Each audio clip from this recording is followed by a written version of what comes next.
Thank you for joining us for our first Apex Award briefing session for this year. Right, my name is Yenny. I'm the project lead for Apex Award, and with me, my colleague is Linda, who will be sharing with all of you on one of the essential submissions, right, for your application. And I also have the team from NUS, right, the Sustainability and Green Finance knowledge partner who are here with us to share the judging criteria for the sustainable business category. And we will also have Tom, right, our last year winner, joining us to share with us some of his winning formula, right, to give you some tips on how to send in a concise and impactful, right, submission for your application. And to wrap the session, our knowledge partner for the sustainable solution team is not able to make today's session, and so I will step in and cover the judging criteria for the sustainable solution portion. Okay, so without any further ado, let me move on. So I briefly touch on the agenda for today. So I will take about 10 minutes to cover the introduction of the Apex Award, including what UNGCNS is about, for those of you who are very new to us. As Linda will talk about the RISE tool, right? And then our team from NUS will talk about the judging criteria for the Sustainable Business Award category. And we will have Tom coming in from Seven Clean Seas to share with you what is some of his best practices, right? In putting through a really solid proposal last year. I have to say I was most impressed, right, with his articulation of his company's impact. He really hit, the key areas of what the judges were looking for. And then for those of you, right, who is applying for the sustainable solution category, please hang on and stick with us until towards the end of the hour, where I will cover the judging criteria for sustainable solution. And we'll wrap things up with Q&As. Right, we might not need the entire hour, but feel free, right, to fire away, and the team here will strive to answer as many of your questions as possible. But if you are tight on your schedule and have to drop after the hour, please feel free to drop us in an email, and there'll be some contact information that I'll share shortly towards the end. Okay, so let's talk about UN Global Compact, right? We are the largest corporate sustainability initiative in the world. We have some 20,000 participants in our network, and this 20,000 over participants comes from 160 countries, and we have active network out there, some 85 of the country network, and of course the UN Global Compact Network Singapore is one of the 85 country network. Okay, and you might hear also some of our ASEAN network in some of the publications or media, right? So we come together, and together, right, we are the largest corporate sustainability initiative in the world. And we have 4 core pillars that we are very much vested in and focused on: human rights, labor, environment, and anti-corruption. And as you know, right, the UN Global Compact is guided by largely the 17 SDG goals. We are also affiliated with the SBTI organization, Science-Based Target, Women's Empowerment Principle, and PRI. Now, what we do over here at Global Compact Network Singapore, we drive multi-stakeholder action, right? Of course, to try and forge a more sustainable future, alongside with the 10 principle of UNGC, right? Using a principle-based approach. There are other organizations who are using a framework-based approach, but we like to say that the UN Global Compact is doing that, right, with our 10 principle. Of course, we do also, those 10 principle, right, will map into some of the key SDG that we are leading on and those that we are collaborating on. Currently, we are very much leading in the climate action space and also on economic growth and providing decent works and so on and so forth. So you see SDG 8 and 13 there as where we find huge leadership. And of course, right, I think our biggest strength lies in the partnership for goal, which is your SDG number 17. Now, increasingly, we have been working very closely with our partner to get activation going in responsible consumption and production, and also working with governments and agencies, right, to look at how we can foster a more sustainable city for Singapore and also at the community level. So GCNS has huge support from some of the huge local organization. As you can see, our principal partner is the Singapore Business Federation, NUC, right? And also the Singapore National Employee Federation. Now, so we are also a coalition partner for GRI ASEAN, and our carbon team, right, led by Terence Tan, supports the World Bank Group's Carbon Pricing Leadership Coalition in Singapore. So you can see, we've got our fillers into pretty much all the key organizations within Singapore and within the region.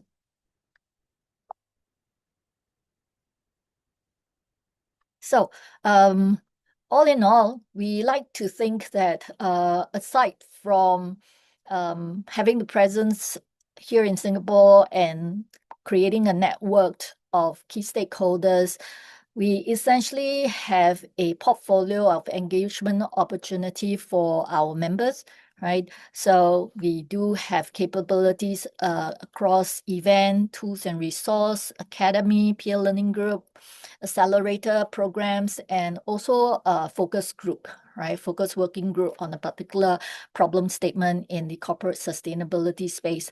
I'll give you a sense of what we mean by that when we look at the next slide on how we equip, how we catalyze, and how we actually go advanced, right? Company of all sizes and geography at different stage of sustainability to support their green transition journey, right? Or rather, if you will, their transformation into future fit organization.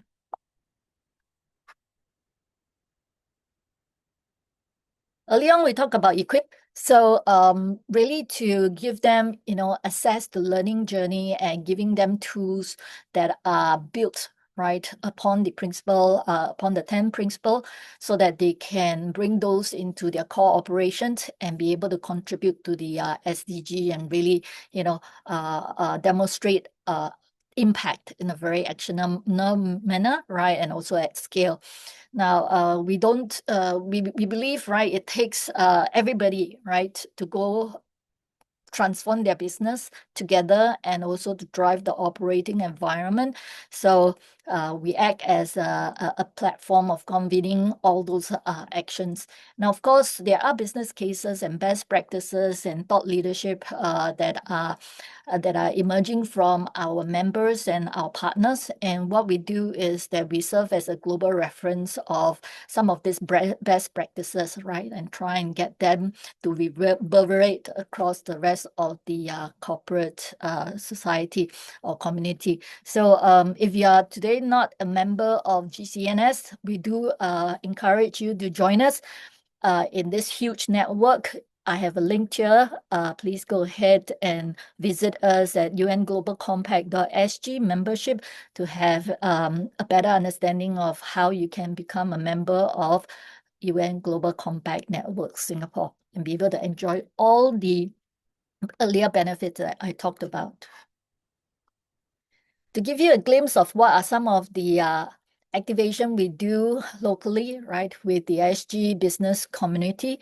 We do a lot of thought leadership programs promoting best practice. And of course, the Apex Award is one such platform upon which we drive that capability. And Aslina here is from our capability building team, right? So we equip businesses with the right tool, training, and knowledge so that they can build sustainable and responsible business. And at the same time, right, we have a suite of resource from UN Global Compact that we will share with our members for them to use and forge strategic partnership and to advance business opportunity. And of course, we have a lot of engagement with government and also with the key agencies, right, who are driving the green plan alongside with us, and we play an active role in facilitating that public and private dialogue. And last but not least, of course, I mentioned earlier on, right? All our members here in Singapore has access to the largest global network, and we have a wealth of resources, tools, and trainings for our members, right, to help them accelerate and have a smooth transition into the green economy. Now let me talk about the Apex Award. Earlier on, I mentioned that this is an excellent award whereby you can have many meaningful opportunity to network, right, with potential strategic partnerships and opportunities. We will, through this award and through this platform, and also through the engagement, you would meet like-minded businesses and leaders, right, where you can build mutual beneficial business opportunity.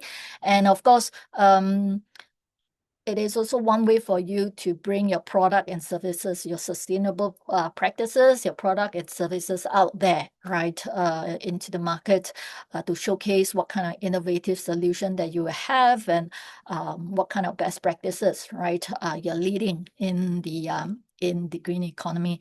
And our candidates and applicants and winners so far, right, has benefited hugely from the recognition, right? Many of them are very proud to showcase their award, right? As currently, I do believe, right, the Apex Award is the most prestigious form of recognition for company here in Singapore, and this year we dare say even ASEAN. Okay. All right. Okay. So we have three categories, right? Sustainable business solution and low carbon. Also, we're going to go into detail of each of this category later, except the low carbon SG one, because that award is strictly by invitation. If anyone here online is interested on the low carbon one, please drop me a note. I'll be happy to send you some information on that, especially if you believe that you have made some significant progress in your carbon emission reduction effort. Okay. So I mentioned that this particular session here today, we are going to focus on sustainable business and sustainable solution award category. So to give you kind of a sense of how we picked or derive our winners for each category, right? The application will be funneled into either sustainable business or sustainable solution. We do have application that sometimes, it's better fit the other way around. And if it is, trust that we will guide you right to the right category that your proposal or your pitches should be funneled to. And then from all the applications, we will go through the assessment and the judging process to ultimately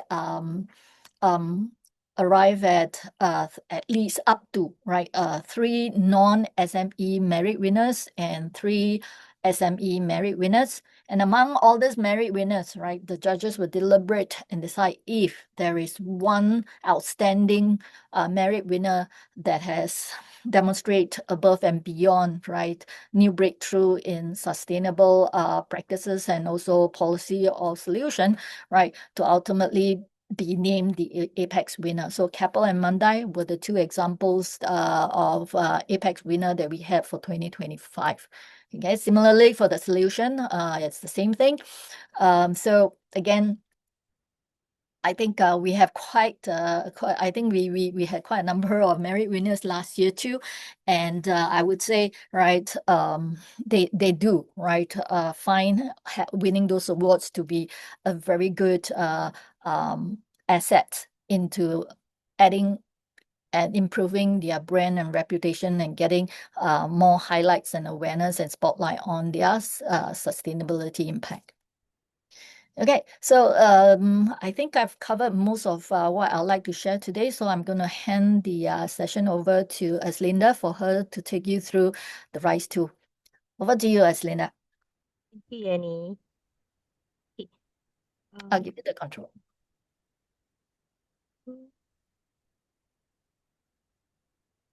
Just give me a minute.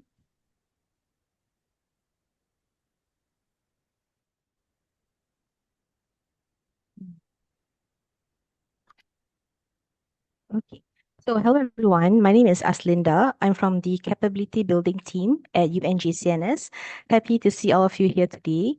So I'll be sharing on the RISE tool and give me sorry, let me go back.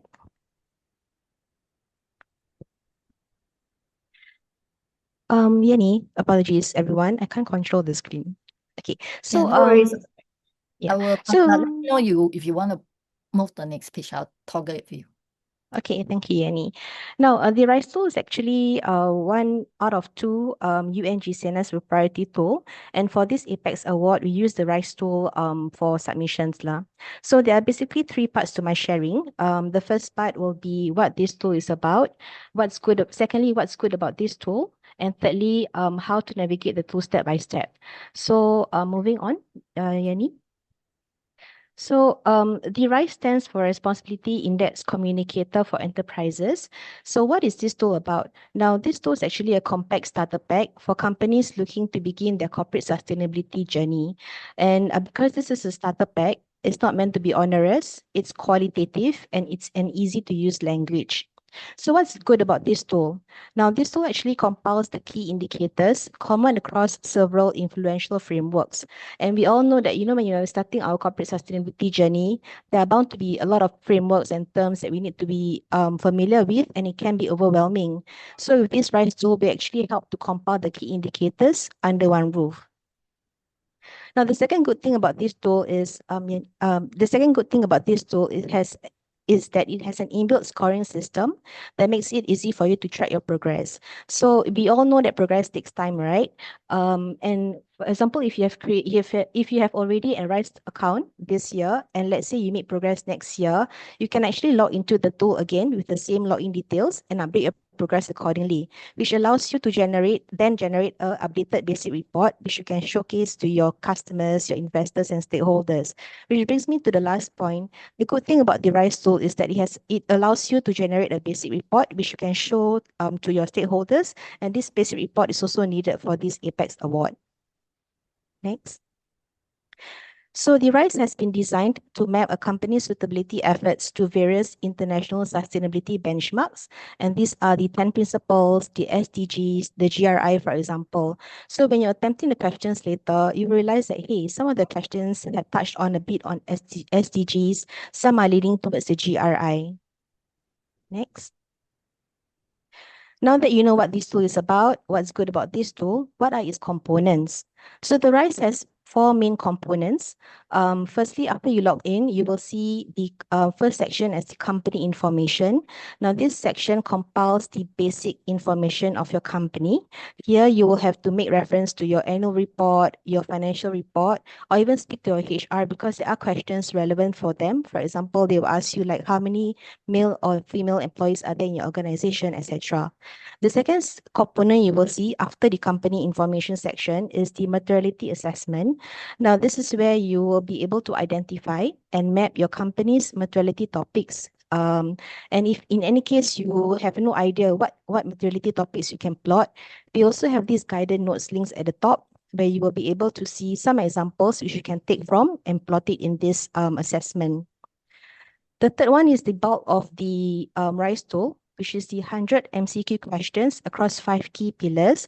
And the pillars are listed here, which means 20 MCQ questions per pillar. Now, we strongly encourage for the purpose of this award that you do not just answer the MCQ questions.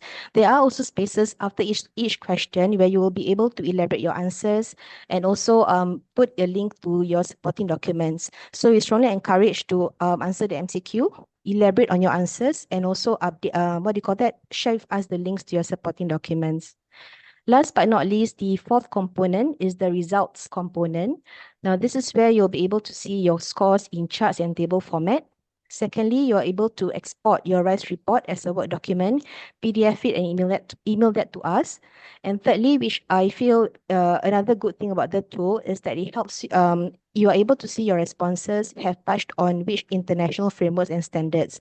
So for example, if let's say you have answered, you have touched on a certain SDGs, it will be marked in green. If not, it will be marked in gray. So another good thing additional to what's good about this tool, which I shared earlier on, is that it allows you to identify your company's gaps. Those gray areas which you have not touched on, those are your company gaps and you can work towards closing it. Next. So for the new users who have not have an account before or pass or have not have colleagues set up a RISE account before, these are the steps that you need to follow, but please do not go to the link right now all at once because it will, the system will lag and whatnot. So the first thing you need to do is, as a new user, is to create an account. You go to this link and then you and then you click on the sign up button. Now at the sign up page, they will ask you certain information, for example, your company name, your UEN, your password, your email addresses, etc. And also, this is portion on the company categorization. We are actually in the midst of working towards, transiting to a much more refined tool. You can just select for the company category classification. If you have not seen or found your company category, it's okay to select anything closest to your company category and then email us to let you know the correct company category that you are in. Okay. Now, in the sign up button, you will need to remember two things. Firstly, is your UEN and your password, because these are the two things which are required when you are logging in later. And a note will be, for example, under the UEN field, right? Ensure there is no spacing before the first alphanumeric character and also after the last alphanumeric character. So for example, under UEN, your UEN is TXXXL. So make sure there's no spacing before T and make sure there's no spacing after L. Okay. So once you have successfully completed the sign up, what do you call that?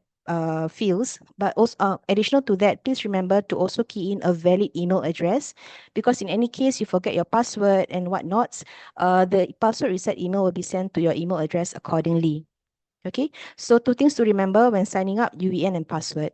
After you sign up, you log in with these two credentials, and then you will move on to see the first component, which I shared earlier, which is the company information section. Now, point to note for new users and also for the existing users, ensure that the under the company information section, the right top hand corner, the button is turned on because if it's off, then you will not be able to retrieve your previous drafts. Okay. Thank you, Annie. I'm moving on. Now for the existing users, same step, go to this link. But for example, you know of past colleagues who have actually registered for Apex Award or attended our courses and used the same UEN. Just email me and I will ask my team from the Ops Solution to who manages the back end of the RISE tool to transfer the ownership to you or to you. Okay, so but if you know of the UEN and password, by all means, just go ahead and log in. And then when you log in for these existing users, you will see a pop-up message that asks you to select two things, either load last saved draft or start new entry. But because you're an existing user, click on load last saved draft. Okay. So as shared earlier on, the first component you will see is the company information section. Now these are the kind of questions that you'll be exposed to. They will ask you for your total female and male employees. They will ask you for your net sales, your total equity. Hence, I suggest that you refer to your annual report, your financial report, or even speak to your HR to get this data right. The second component is the materiality assessment. So this is how it looks like for quadrant, and you will be able to plot your materiality topics and move them around according to how important it is to your stakeholders and to your company. There's this guidance notes link at the top of it, and where you'll be able to click and get some ideas on what topics you can plot. But please make sure that you plot it, not all highs or all lows. Make sure it's plotted properly. And in any case, if your company already has an existing metrics, but more than four quadrant, I think what you can do is you can actually classify it under a few categories and plot it accordingly to make sure it fits this four quadrant. Okay, next. So we wouldn't want to have all these there's sometimes companies submit a lot of all these topics which we don't want to, see. What you can do is to, like what I mentioned earlier on, categorize it accordingly so that it doesn't look so cluttered. Next. Now, with regards to the 100 multiple choice questions, now here are two pillars which I have, what do you call that, screenshot. For the governance pillar, questions will be around like, does your company have core values and principles in writing, which support the rights and protection of basic human rights, for example. Then you can answer yes and no for the multiple choice questions, and below you can elaborate more with your answers and also the link to your supporting documents. And then with regards to the human rights pillar, they will ask you questions like, does your company provide equal employment opportunities regardless of the following points? Yes, no, you elaborate, and then you link your documents accordingly. Next. So these are the sample questions that you can expect when going through the RISE tool, but I won't be going through, you can read through at your own pace lah. Okay. So on the fourth component, which is the results section, this is how the results section will look like. You have your scores in table and chart format. You can click the export RISE button to export your RISE report and submit it to us. And then here is where I mentioned about how you'll be able to see how your responses have touched on the various international benchmarks and frameworks. So green indicates you have touched on the various frameworks. Gray means that there's a gap that you need to close. Okay, next. So this is how it looks like once you export the RISE report. Remember to also what do you call that, when emailing us, remember to also submit your necessary supporting documents for the judges to see. On the important notes, I missed to inform earlier on, when you are for the new users or existing users, please remember to always click Save Draft at the end of each section or before you go for your copy breaks. Sometimes the loading takes time, and you want to go for your copy break, go ahead. But remember to always, save your draft. Secondly, for the existing users, there will be a pop-up coming out, and please click Load Last Saved Draft and not New Entry, because if not, then you won't be able to retrieve your previous submissions. Okay, next. Also, I forgot to mention, if let's say you have like two or three people working on the same RISE report, right? Unfortunately for this tool, and of course we are still working towards making the tool a better one. Only one user can use the tool at one time. Okay, so what I recommend you to do is probably take turns, divide the segments, take turns to log in, and yeah, work on it accordingly. If there's any questions, if you need more guidance on how to use the tool, happy to hop on a call, and I can guide you guys how to do it step by step. Okay, I think that's all from my end. Yes. Yes, Thank you, indeed, Yanni. it is. Thank you very much, Linda. So, for those of you who have any question pertaining to the RISE tool, I think you hear it now, but when you're actually using it, you probably hit a few snag here and there. So when that happens, please reach out to us via our email. As Linda and myself, we will try and get you moving forward with the RISE application. Darren Ong, I know you raised your hand. We will take question right towards the Q&A hours. Okay, so can I invite the NUS team from Sustainable and Green Finance Institute to share with us the judging criteria for the award participant? Yeah. Hi, Prof. Yes. Thank you. Hi. Thank you, everyone. Yes. Yeah, So I will toggle the slides for you. So just let me know when you want to move the slide sure. notes. So we will be presenting the sustainable business category judging criteria. So the next slide, we are going to highlight that there are 7 areas that we are going to assess. And each of the main pillars are weighted and the weights are given here. So we will start with the first one on the sustainability strategy and action plan that will take the weight about 10%. And then I will explain the rest of the 5 pillars. So moving on to the next slide. So in terms of sustainability strategy and action plan, we are basically assessing 2 aspects. The first aspect is about the overall sustainability strategy that is guided by, assessment of material factors, and this will support the future business sustainability. And we'll also look into the existing policies that have been set up by the company and how they are, assessing the sustainability performance of the company and what are the progress is expected. The second aspect is the looking at the specific action plan, and here we'll assess, the measurement in terms of the SMART goals. So SMART means specific, measurable, achievable, relevant, and time-based. And we also would like to see whether the companies are currently adopting any of the global recognized ESG reporting frameworks. And some of the examples are listed here: GRI, ISSB, DCFD, and CDPE, etc. Now let's talk about the second pillar that is also going to take the 10% of the weight. And here we want to look at the materiality and stakeholder engagement. So the company will demonstrate how they define the sustainability factors that are material and what is the process that to demonstrate that the materiality is robust. And we also would like to see how the finalists are basically communicating with different stakeholders in the process of finalizing all these materiality factors. So we want to see the clear evidence that this is not just internally decided list, but it actually has been agreed upon by all the important stakeholders of the company. Now we are going to talk about the third pillar that is focusing on governance. So the governance side, we want to see whether the senior management and the board of directors are clearly committed to sustainability strategies. And we also want to see that how the management are accountable for the sustainability development of the companies.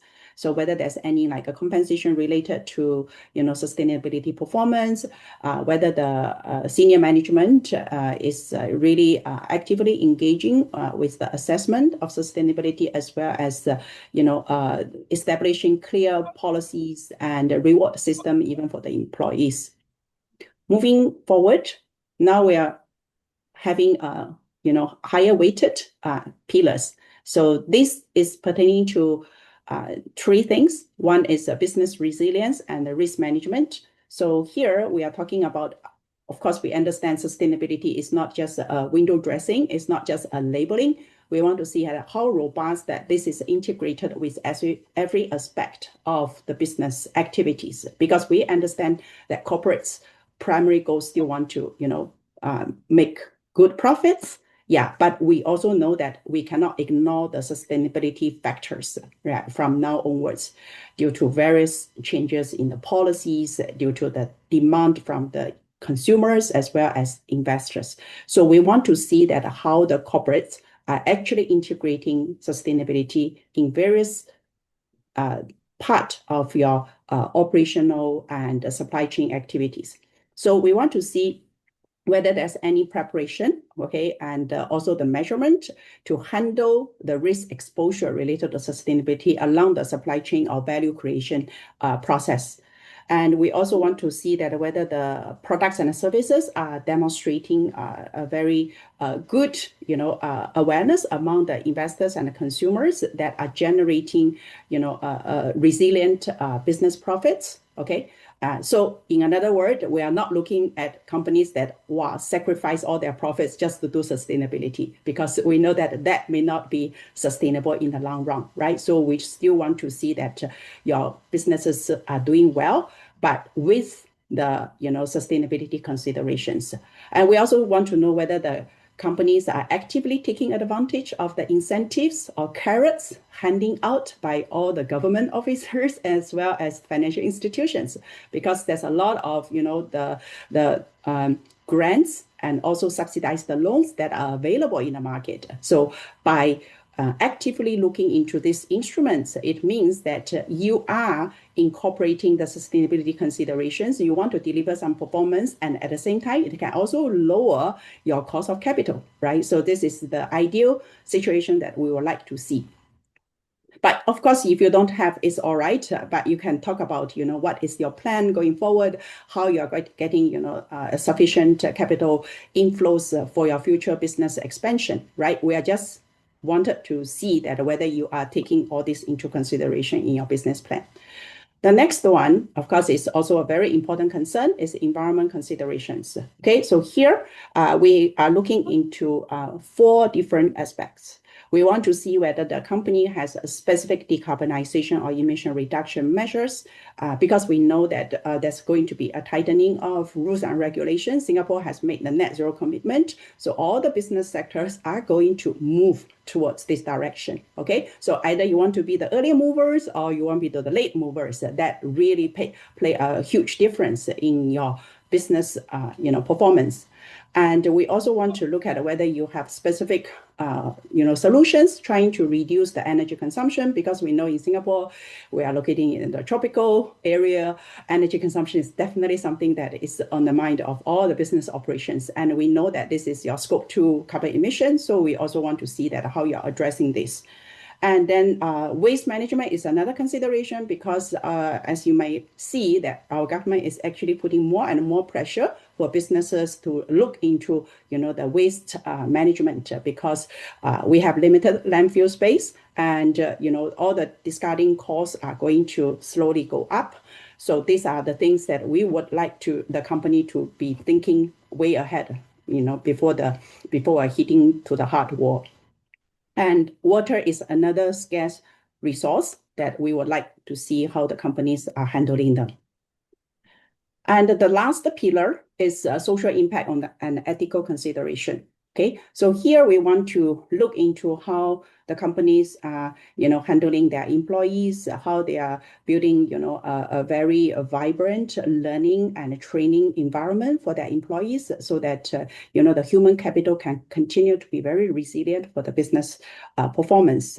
And we would also like to see that how the companies have been building the social capital with, bigger community in mind. So how are they handling with, the other stakeholders beyond their employees? So these are the things that we will also reward company for. Okay, so with the explanation of these 6 pillars, okay, we will have the last one. Okay, oh, sorry. We also look into the anti-corruption and human rights. And on this specific one, so we only assign 5% because we find most companies are doing pretty well. But we don't want to leave it out, because we know in Singapore, anti-corruption, ethical behavior, human rights are also important, right? But the low weight is basically saying that actually a lot of companies are doing very well on this aspect. So I hope you understand. Okay, moving on. Yeah. The last part, I think, is the interview session. So you will also have an opportunity to come in front of the judging panel, and then you will answer the questions, and you can show further evidence and justify the answers that you have filled out through the RISE submission tools. And we would like to, explore a little bit deeper. And if we see some gaps, we'll also raise the question during the Q&A session. Yeah. So that's about it. Thank you. Thank you very much, Prof. Wena. So Prof. Wena and the team is doing this with us, I think, for the second and third year in running. So we really appreciate our knowledge partner here from NUS Business School, right? Specifically from the Sustainable and Green Finance Institute, for sharing their comprehensive assessment criteria for the sustainable business category. Thank you very much, Prof. and the rest of your team. Thank you very much. Okay, next up, we have our 2025 winner, right? Mr. Tom Peacock, founder and CEO of 7 Clean Seas. His submissions, right, and his speech, especially during the virtual interview and also the in-person judging round, was really, really outstanding, right? So, and that's why we are very glad that Tom has made time for us today to share with us some of his winning formula and his best practices. So without further ado, Tom, are you there? Yes, I'm here. Okay, because you're showing up as me on my screen, but I'm glad you're here. I'm So definitely not yes. you. I'm here. Yeah. So if anyone here is curious as to how Tom looks like, right? Just now on the very first slide during the award, let me just flash to that right to the front here. You can see Tom is basically our sustainable business winner for last year. So you can see here Tom, right? Here in visual for you. And Tom, please go ahead and share with us what are some of your tips, right, for our applicant this year. Yeah, absolutely. I mean, first of all, I think it was amazing to win the award. So thank you again to everybody that was involved in judging that. Essentially, why we applied was because we are active in the sustainability space. We are engaging with companies all around the world to not just kind of get contributions towards our sustainability work, but also to win significant contracts within the I guess within spaces where sustainability credentials really do matter. So some of the most notable kind of partnerships we've made at 7 Clean Seas are with FIFA World Cup and with Mandai Holdings. That was another government tender in Singapore, and the list is really quite long. And to be able to sit down in these rooms with potential clients and really kind of not just show your sustainability through passion and through your work, but actually be able to use awards as one of the I guess justifications and one of the criteria why you should be chosen is a really powerful tool. Now, we are very fortunate that we've won a lot of awards over the years. I think prior to this award, which is officially my favorite one that we've won, it was the Business Times Sustainable Business Award for 2024 in Singapore by the Business Times. So that was quite a substantial one. But when we had the opportunity with Apex to look at the this award and under the category of Sustainable Business of the Year for the SME category, the fact that it is managed and so thoroughly run by UNGC gives it a lot more, I guess, weight and credibility when it is being looked at as a credential for an organization. So of course it's not it's not a certification, it's not a piece of of education, but it does hold that same kind of weight. And I think for us, we wanted to try our best to get I think an award from the very top echelons of, I guess, the sustainability space behind us. And when we applied, we were a little bit under prepared for the thoroughness of the process, and it was alluded to in my intro just then a little bit, but the initial application obviously being written is quite important, but then actually being in front of people, and these are subject matter experts who know exactly what they're talking about and can really kind of scrutinize your business and the outputs that you're claiming, is a great opportunity to I guess kind of sharpen your own blade a little bit and to and to remind yourself kind of what that sustainability narrative is, what it is that we're trying to achieve, and how do we verbalize that in a way that is applicable to people from different backgrounds. And it was a very rigorous process, obviously the face-to-face interviews, and then the speech as well, which is sometimes difficult if you like to talk to fit everything you need in within a short period of time. But it is again a good test of really kind of getting you ready to, I guess, present that elevator pitch. Now that we have won, I think it was a big surprise. I was very excited and very happy when we did win. It's definitely got the credibility boost that we were expecting. You know, it is something that we have on the front page of our deck when we're meeting new partners all around the world. You know, we've got our partners, we've got our awards, and you know, the UNGC kind of Apex Award is the number one, and it definitely is received very well from our partners. You know, I think they see the affiliation to Global Compact, and then Global Compact being affiliated to the United Nations, and that really holds a lot of weight. So I would say that if you are fortunate enough to be in the winning position, it is a tool, it is an asset that you can leverage in your kind of day-to-day businesses. I obviously don't know what it is that you do, but it is definitely beneficial and has been for us. So I would highly recommend that you apply. I would not apply lightly. I would make sure that you're prepared. Expect to be challenged, expect to be pushed. And if you are one of the winning organizations, not only will you meet some amazing people at the event, but you will also have the opportunity to take this award forward as an asset for you to help you grow whatever it is that you're working on within your organizations. So I think that's all I've got from my side. Get out there, apply, and good luck. Thank you, Tom. You know, I was with you through that journey, right? And one thing that that really stood out for me during the virtual interview and also subsequently the in-person judging is I think Tom led with a lot of science-based evidence, right, for the impact and for the impact that he made, not only from an environment standpoint, also at the local community standpoint. In fact, Tom, you know, you don't know this, but we are kind of in the works, right, to write a success story on the impact that you made for local community that we would like to publish in our publication.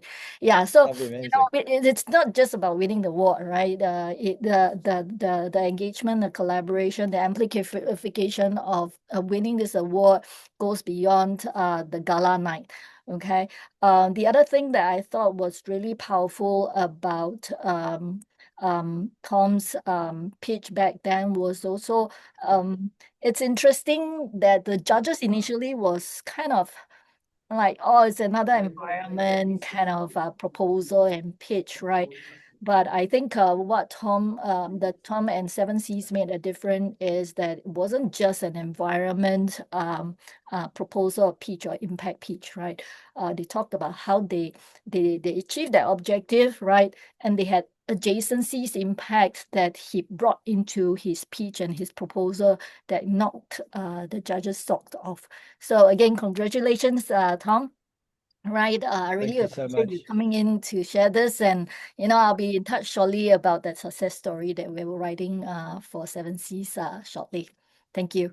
I look forward to hearing for it, and best of luck, everybody. Take care. Bye-bye. Okay. Thank you very much. Okay, so let me bring our presentation back to the next section.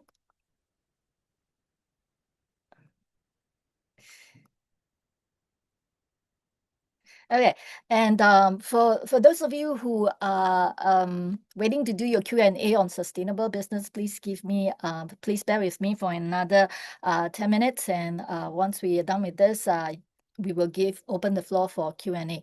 All right, so we have application coming in, and a lot of time applicants wonder, right? Do I belong to the business category or do I belong to the solution category? Now, the solution category actually require, right, the solution that you pitch to be either a product or a service.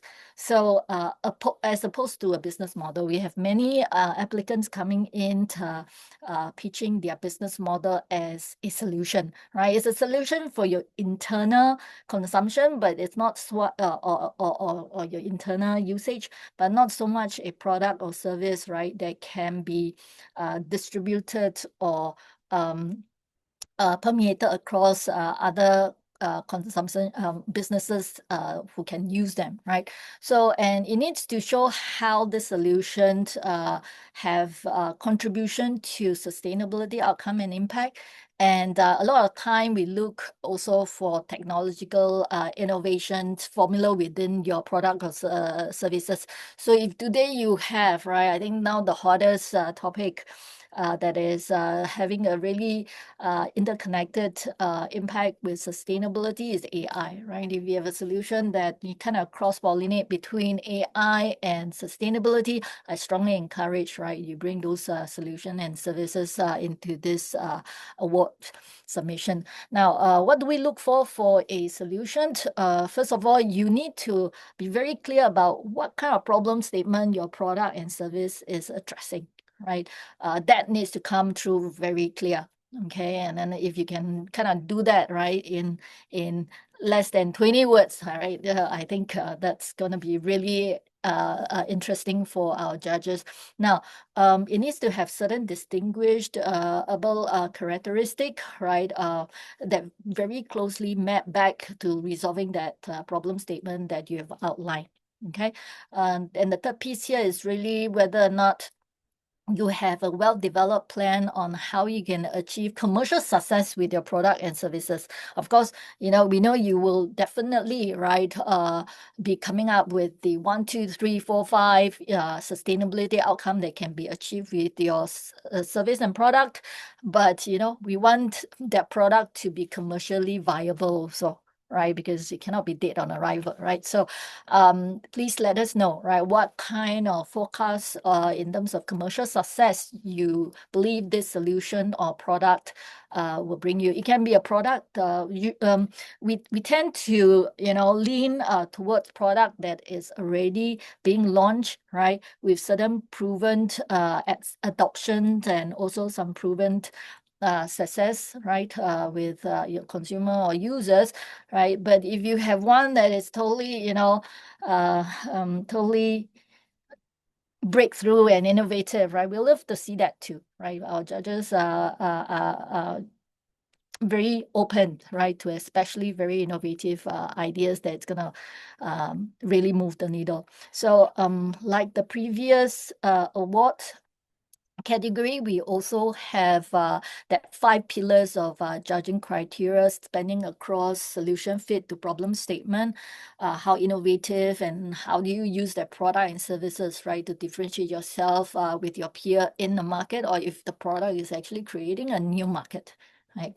And of course, the sustainability impact piece is definitely very, very important. I'll go in and talk about more details in each of those guiding questions in the subsequent slide, but pretty much you can look towards our pre-assessment, right, to be quite equally weighted across these 5 dimensions, right, including future outlook, whether or not this product it's a 12-month flash in a pan, or it could actually, right, be scalable and be able to take form of subsequent iteration. And then the last piece there, right, the panel assessment. This one, are there benefits of this solution apparent when engaging with the nominees, right? So I think the in-person judging session is also very critical, right? The judges is kind of looking for the X factor, if you will, on how well, right, the company is able to articulate, right, the vision for the product or services. Okay, now solution fit to the problem statement. So I think one thing, like I mentioned, what Tom did very well was he was able to demonstrate very clear evidence of his impact. Similarly, on the product and services side, right, we want to see as much as possible quantitative, science-based evidence of your claim about the solution or the services viability, right? Of course, especially for new proof of concept, sometimes there are some qualitative elements in your evidence, but do make sure, right, when you're crafting your submission to put in quantitative data-driven evidence for your claim. Now, of course, we will be doing a logic check on whether or not, does the solution and problem, right, connects, and whether or not it could be of use. Now, earlier on, I said that, we when Apex Award started, the impact was largely surrounding Singapore, but increasingly since last year, our applicants and winners, right, have been bringing solution and services that cross border, right? Looking at how this product can actually scale beyond the shore of Singapore into the ASEAN or the Southeast Asia region. Okay, differentiation in the market, right? If the solution is a me too, it's unlikely that your proposal will pop, right? So please demonstrate, right? What is new and emerging? Is it something that a new market that you're creating, right? A use case that you're creating, or a use impact case that you're creating with your solution and your services? Is it one of a kind, right? And has it already been effectively sold and commercialized, or or the take-up rate or adoption is still lagging? So please really focus on some of this differentiation in market, because like I said earlier on, right, the commercial viability of the product and services is just as important, right, as the sustainability impact that product and services is going to make. Now, third piece here, I think whether or not the solution has a direct impact on more than one of the SDG goals. So over here, for those of you, if you're kind of wondering like, okay, how do you want me to frame that, right? The UNGC SDG goals, the UN Statistic Department actually has a very detailed PDF on what kind of indicators are used to measure each one of those 17 SDG goals.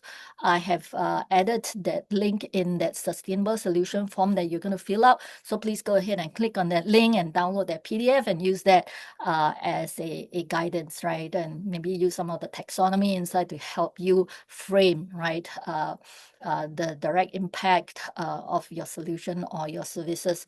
Now, of course, we will be especially vested in looking at solution and services that align with the 4 core pillars of the UNGC, right, around environment, labor, human rights, and so on and so forth, and governance outcome. Okay. And whether or not it has the ability to spill over benefit for a broader ecosystem, right? Like, for example, if your solution can solve data center energy usage, right? That's another whole AI ecosystem that impact, right, beyond just saving energy for sustainability's sake, that will benefit as part of your solution. Future outlook, whether it's not mid or long term, right? Of course, please be bold in this space, right? I know we want to be realistic and accurate, but at the same time, please share with us your vision, right? Because it's your vision that set the basis for your journey, right? So give us that vision, right? Tell us why you believe this product or services is going to scale beyond middle to long term, right? And the kind of magnitude, all right, of the impact that that solution or product is going to make, whether it's in the Singapore context or beyond the shore. Okay. If you're comfortable, please also share with us your revenue model, because then that kind of really reinforces the commercial viability of your solution. Yeah. And my personal observation is that sometimes when you share some of these details with the judges, all our judges are very distinguished practitioners and academics and experts, right, in the field of sustainability, in the field of business management, and so forth, right? Through this judging round, you might even be able to get feedback from them, right, on some of those business model or some of the broad plans that you might have, right? So please feel free. And I'd like to emphasize here, right, all your submissions are confidential, right? It doesn't go beyond our judges' desk. And then we do not retain any documentation that you deem too confidential or sensitive for UNGCNS to keep for our subsequent workings. Panel assessment, I mentioned earlier on, right, how well the nominee or the candidate is able to articulate the solution, right, and how well you're able to build that vision, right, of success with the judges, and whether or not ultimately, right, aside from convincing the judges that you can be a merit winner, right? How do you cross that next hurdle and be able to position your solution or services for the Apex Award, the ultimate Apex Award? Okay, so some of the frequently asked questions here. So what I've done is that I have actually added some of those FAQ questions into the FAQ document that I'll be sharing later on this slide, a QR code that you can scan and download, right? But over here, these are some of the questions that we always pick up along the way. Organization asking whether they can nominate their entire business as a sustainable solution. You can do that if that business is a single offering of a solution or services. Okay, again, don't bring your own internal business model or your internal sustainability practices and policy into the sustainable solution award category. Okay, so if you have tried last year but you didn't win, please try again this year. Okay, please do. We do have past applicants who have tried, who won on the third attempt, right? And the thing is that the really good thing is that the first time the applicant failed, right? And then the judges or the knowledge partner actually gave them some advice on where their gaps are and where they can work on. And then they went back and fixed some of those gaps. And then they came back with a much better proposal. And then, of course, they might be just missing that one little stretch, right? And then they went back and worked on that last stretch and came back and they indeed win the award, right? So I've seen that myself, right, where companies has gone through 1 or 2 rounds of submission before they finally nail the award, right? So for those of you out there who are kind of hesitant, like, oh, I only just started my journey, right? Please just try.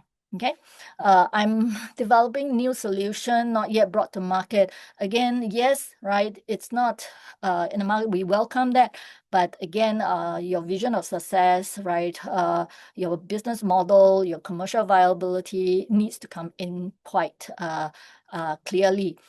We have Umami Works, right, who was our winner for 2024. They actually came in with a product that's not in the market yet and they won. Okay. And carbon intensive sector, it's also important as part of the green transition. So if you have a service or solution targeted at helping the broader society reduce their carbon emission, please bring those in. Okay. All right. So when you submit on our Apex Award website, when you register and click submit, you would have gotten an auto reply email. And within the auto reply email, there's like that 3 or 4 steps of things you need to do when you're submitting. One of the steps highlight that if you're submitting for sustainable solution, there is a form that you need to download and fill up. Okay. So again, there is 3 sections to this form. Okay, they are guided questions, so please fill them up if you're applying for the sustainable solution category. And if you do not submit this form, then we will shelve your application. All right. If you have problem accessing this form, let me know. Drop me a note, and I'll be happy to send them over to you. And then, where possible and where applicable, please use the UNSDG goal, right, and indicators to help you guide the framing of your answers. Okay. Now, okay, I think I've covered the criteria for the sustainable solution category. As promised earlier on, I have a QR code here that you can scan, that you can download a PDF that contains the FAQs that we've kind of picked out along the way through the many years. But of course, there is still other questions that we have not addressed, please feel free to drop your question. I'm going to change the webinar into a Q&A mode now. So anyone who has a question, please go ahead and post the question on the Q&A board, and then we will, me and my colleague here, right, will look at your question and try to answer them.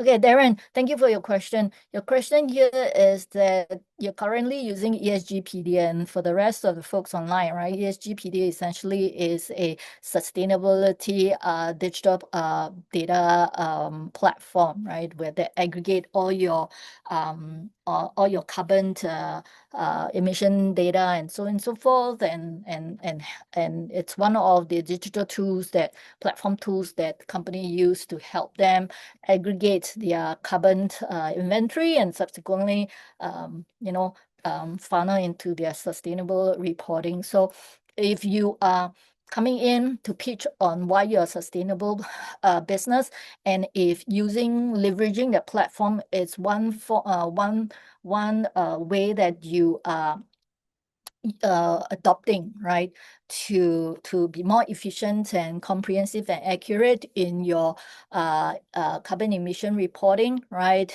that can subsequently also help you derive insights, right, into your policy and risk analysis and so on and so forth. Yes, please fold that into your submission, but it cannot be the only thing. Yeah, you can say, oh, I'm sustainable business because I use ESGPD. No, it has to be above and beyond that. You need to show pretty comprehensively, right, in what aspect of your business have you demonstrated sustainability impact, right? Embracing technology as a form of tracking your emission is definitely one of them, but it cannot be the only proposition. I hope, Darren, I've answered your question.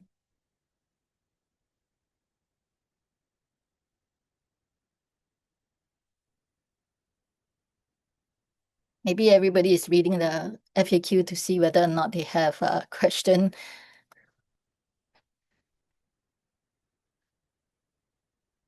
We'll keep the Q&A open for at least the next 10 to 15 minutes. Oh, I have one question here. Oh, require access. Okay. Megan, go ahead and apply the access, and then once I'm off the call, I'll make sure we approve that for you. Yeah.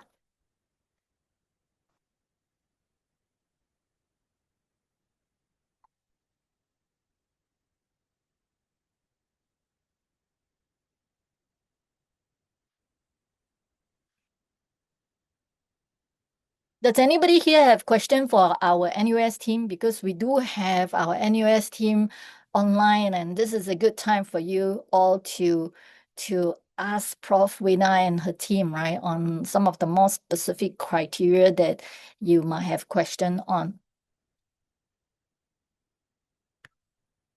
Okay, this is more of a application question here. Is there a document list or guide that can refer to what we need to prepare before applying the award? Yes, if you have registered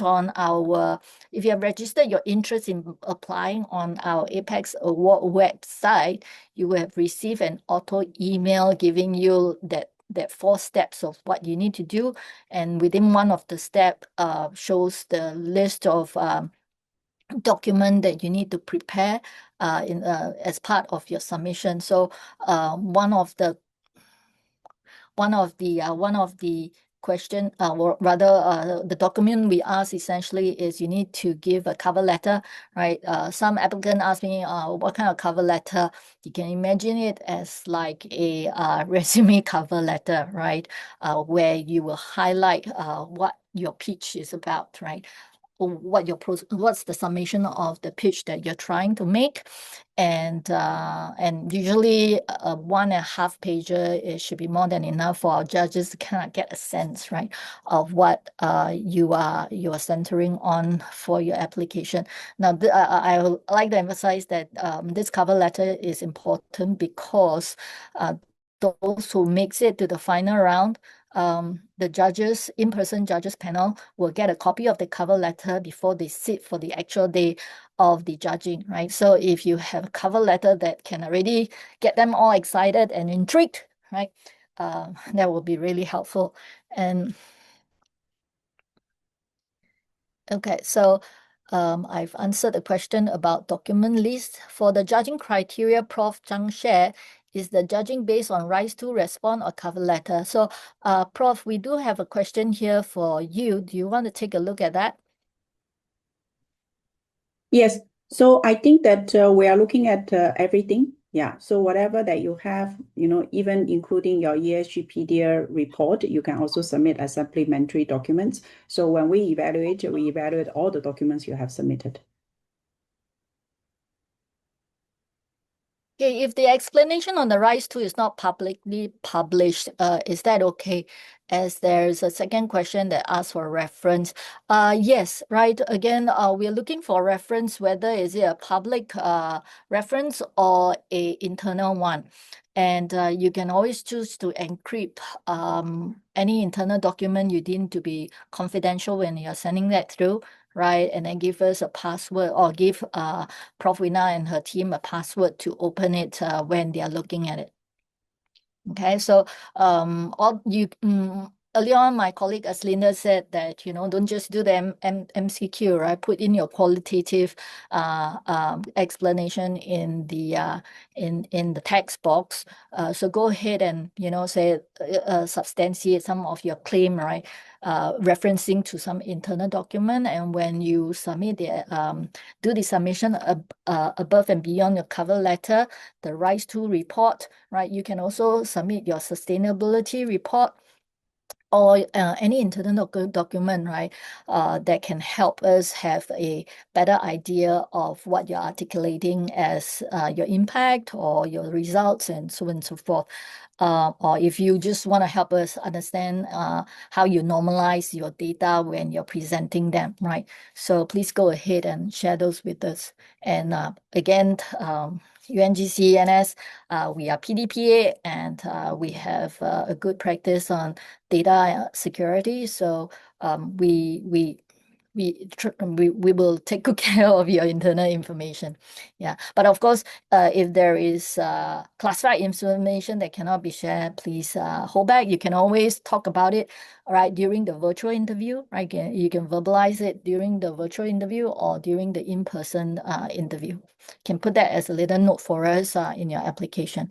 Now, Megan here is asking, if we didn't receive the email for the application, please let me know. Okay, I'm sharing next up my email address here. You can send me a note and let me know, right, if you have missed out on that. Okay, let me just share that with you.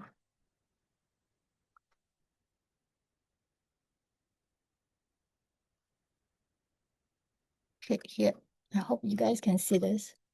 So aside from the FAQ here, applying now. So my name is Yenny again, right? Just now Tom came out and have my name on it. I guess he was using my account to call in. But my name is Yenny Go, right? At unglobalcompact.sg. You can also copy our events box, right? Just to make sure that we have your requests, right? In both the event inbox and also my inbox. And Megan, since I know you've asked that question now, I'll be sure to look out for your email, or I'll just go look at the applicant list of applicants that we have captured and send you that auto email. Okay. Wow. Okay, we have a question here. How many companies apply for the Sustainable Business Award last year? I think we have more than 100 interested applicants, right? But those who actually were able to put together a pretty robust application, it's a healthy number of that, right? So again, can you send me a email on what's driving that question, and I can probably give you a better answer. Yeah, but we do not disclose the exact number of how many companies has applied for the award. But if there is some, you want to kind of get a sense of our spread or our density, drop me an email and we can discuss.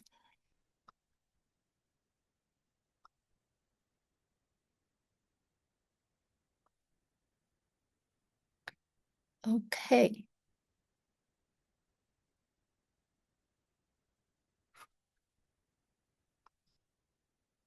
Okay, thank you, Megan. I'll be sure to forward the auto reply email back over to you again.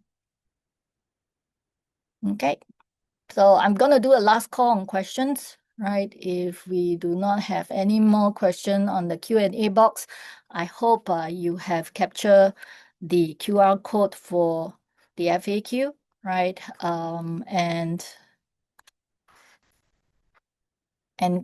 download that PDF, right? And get all the questions that you need answer. And if not, please drop us an email and we'll be happy to help you along. Okay.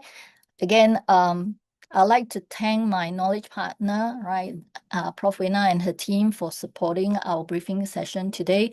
Tom has dropped, I suppose, but I thank him very much, right, for coming in to give you guys a little bit of a morale boost. Once again, thank you for taking time to listen to us, and I really look forward to receiving your submission. Thank you very much. Thank you. Thank you, Yanni. Thank you, everyone.